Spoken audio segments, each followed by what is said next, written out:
Hey guys अस्सलाम वालेकुम, it's me Mohammad आफाक खान। मेरी नज़रों के सामने से परवेज़ खटक साहब की एक वीडियो गुजरी जिसमें वो बाकायदा धमकी देते हुए कहते हैं कि अगर उलमा ने सियासत पर बात की तो उन्हें मस्जिद से बाहर निकाल कर फेंक देना चाहिए।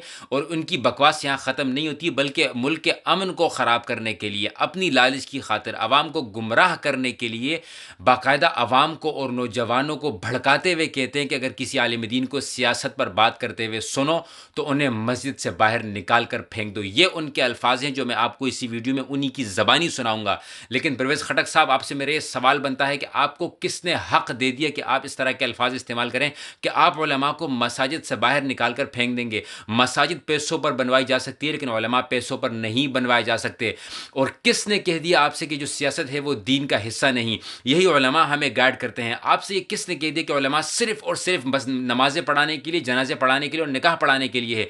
ये तो हम आम लोगों को आना चाहिए। ये उलमा ही हैं जिनको इस तरीके के इस चीज़ों के बारे में अच्छी तरीके से पता होता है कि आवाम को किस तरीके से गाइड करना है। पिछले ज़माने में जब बादशाह अपनी कोई बादशाहत या कोई मुल्क जीत कर आते थे, फतह करके आते, तो सबसे पहला काम वो उलमा के कदमों में जाकर गिरते थे कि हमें गाइड किया जाए। और आप लोगों के लिए तो उलमा सिर्फ वो हैं जो आपकी पार्टी की बातें करें। मेरे लिए तो सारे उलमा जो है वो काबिल एहतराम, काबिल कदर हैं। और बाकी उलमा के लिए भी बाकी उलमा काबिल कदर हैं। इनसे सियासी इख्तिलाफ हो सकता है लेकिन वो एक दूसरे के लिए दुश्मनियाँ नहीं रखते, वो एक दूसरे के खिलाफ बकवासात नहीं करते जिस तरीके से इन लोगों ने शुरू कर दी है। उलमा के इख्तिलाफ को दुश्मनी की शक्ल न दी जाए। अगर आपको लगता है कि उलमा अगर सियासत पर बात करेंगे तो उन्हें मस्जिद से बाहर निकाल कर फेंक देना चाहिए, तो क्या आपको लगता है मुफ्ती तकी उस्मानी साहब भी ना जाए मस्जिद में, मौलाना तारिक जमील साहब भी ना जाए, मुफ्ती तारिक मसूद साहब भी ना जाए, मौलाना फजल रहमान साहब भी ना जाए, मौलाना अशरफी साहब भी ना जाए?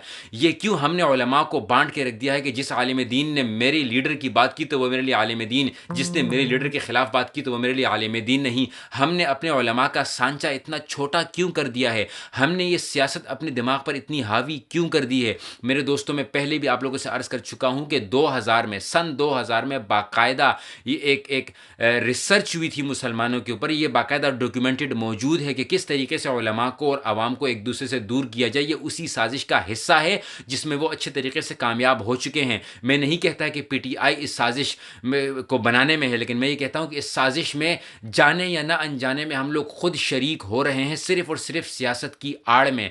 हम बहुत दूर जा चुके हैं इस सियासत की आड़ में, सियासत की दुश्मनी में इतने अंधे हो चुके हैं कि मस्जिद नबवी की बेहुरमती भी लोगों को आजकल नऊज़ुबिल्लाह बर्दाश्त है। कुछ लोग इस सियासत की वजह से इतने ज़लील और ग़ुलाम हो चुके हैं कि वो इस वजह से मस्जिद नबवी की बेहुरमती करने तक को तैयार हैं और इसको डिफेंड कर रहे हैं। हम बहुत दूर जा चुके हैं। आप बड़े बड़े उलमा अकाबरीन से सुन लें कि हम सियासत की आड़ में इसमें बहुत दूर हो चुके हैं। दोस्तियाँ छोड़ दी, रिश्तेदारियाँ छोड़ दी, कारोबार तबाह कर दिए, जानें ले ली, दे दी, ज़ख्मी कर दिया, लोगों को हमेशा के लिए अपाहिज कर दिया, डिसेबल कर दिया, जेलों में जा चुके हैं। इसके बावजूद हम क्यों नहीं सीखते? क्या ये सियासत वाक़तन हमारे और आपके लीडर इतने काबिल हैं कि इनके लिए हम अपने ईमान को जाने दें? हरगिज़ नहीं।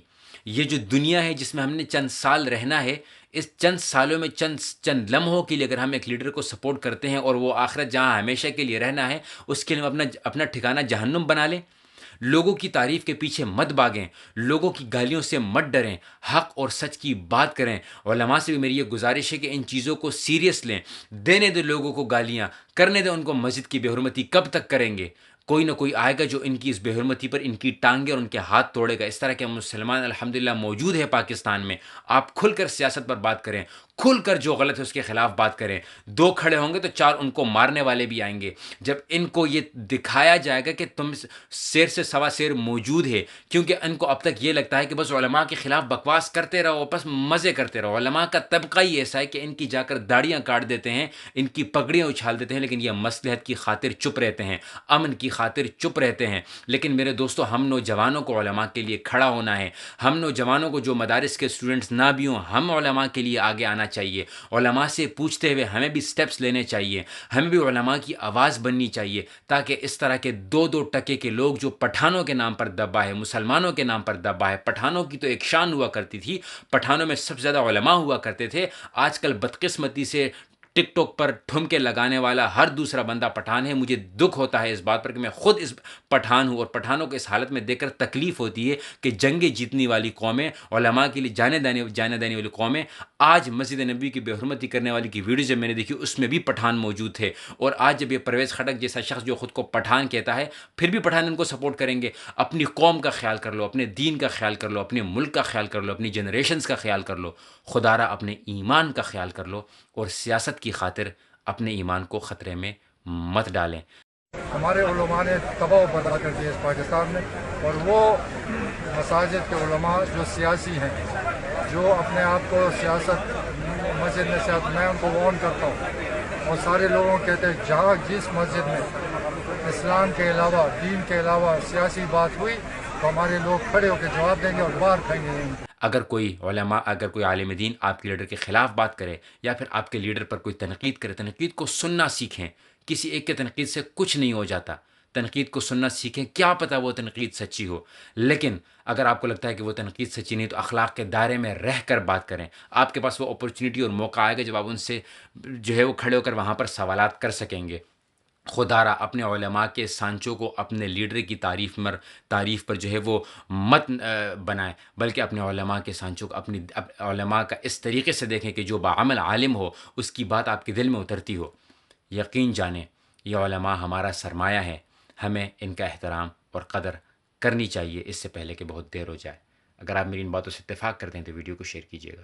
جزاکم اللہ خیرا۔ السلام علیکم ورحمۃ اللہ۔